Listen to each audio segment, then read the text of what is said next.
كل ما دورنا أكتر في الطبيعة ومهما زادت الأبحاث والاكتشافات في الطبيعة هنفضل عاجزين قدام قدرة الله عز وجل في خلقه، وكمان هنكون في حالة اندهاش عن إزاي كائن حي يقدر يغير لونه بسهولة كده ويتلون بلون البيئة المحيطة. تقريبا كده عرفتوا إيه هو؟ أيوة بالظبط كده زي ما فكرتوا. أهلا بيكم، إحنا قناة ميكس دوكيومنتري بالعربي، ويلا بينا نتكلم ونكتشف قدرات سحلية الإجوانا.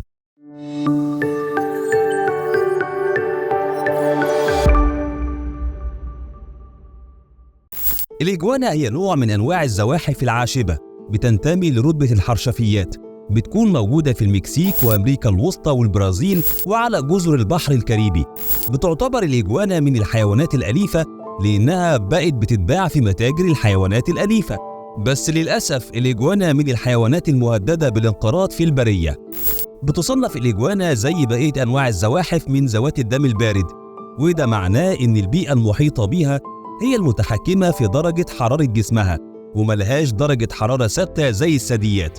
بتقضي الإجوانا اللي بتعيش في الغابات الاستوائية معظم حياتها فوق الأشجار، وبتوصل ارتفاع الأشجار دي ما بين 40 إلى 50 قدم.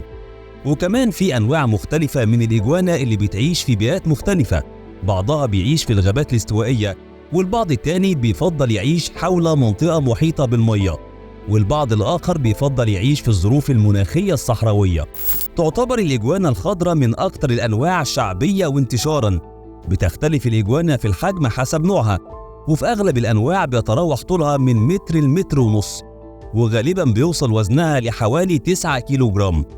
بتمتلك الإجوانا فك قوي مع أسنان حادة، كمان عندها ديل طويل جداً وحاد، وفي الغالب بيكون طوله نص حجم الجسم.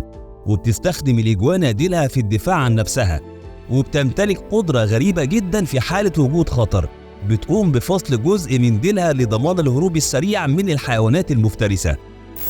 بتمتلك الإجوانا أشواك قوية وحادة بطول ظهرها علشان تمنع الحيوانات المفترسة من الاقتراب منها. بيكون عندها جلد سميك. بتتميز الإجوانا إنها عندها قدرة كبيرة على الغوص والسباحة لفترات طويلة. بتعتمد في نظامها الغذائي على النباتات، وبتاكل أوراق الأشجار والفاكهة والزهور. بيكون موسم التزاوج لمعظم أنواع الإجوانا من نوفمبر إلى مارس وأبريل، وفي الغالب بيكون الذكر أكبر من الأنثى، وبيكون عند الذكر الأجزاء الخارجية أكبر من الأنثى زي الكورتين أسفل الوش، وكمان الدقن الطويلة أسفل الفم. بتبيض الأنثى من 20 ل 70 بيضة، والإجوانا من الزواحف اللي مش بتوفر الحماية الأبوية، يعني بتصيب البيض لوحده يفقس بعد حوالي 10 ل 15 أسبوع. سحلية الإجوانا عندها قدرة كبيرة على تغيير لونها للتخفي والاندماج مع الطبيعة. فمثلا الإجوانا الخضراء بتتلون أحيانا بألوان زي الأزرق والبرتقالي. ممكن لسحلية الإجوانا السقوط من ارتفاعات عالية من غير أي إصابة، والميزة دي بتساعدها على القفز من الأشجار العالية بسهولة. بتتميز الإجوانا بحاسة بصر حادة في عينيها، وبتكون الإجوانا الخضراء عندها عين تالتة في أعلى الراس. على الرغم من إنها مش بتنتج الصور زي العين العادية، إلا أنها بتتفاعل مع تغيرات الضوء، وبيتم استخدامها فوق الراس للكشف عن الحيوانات المفترسة.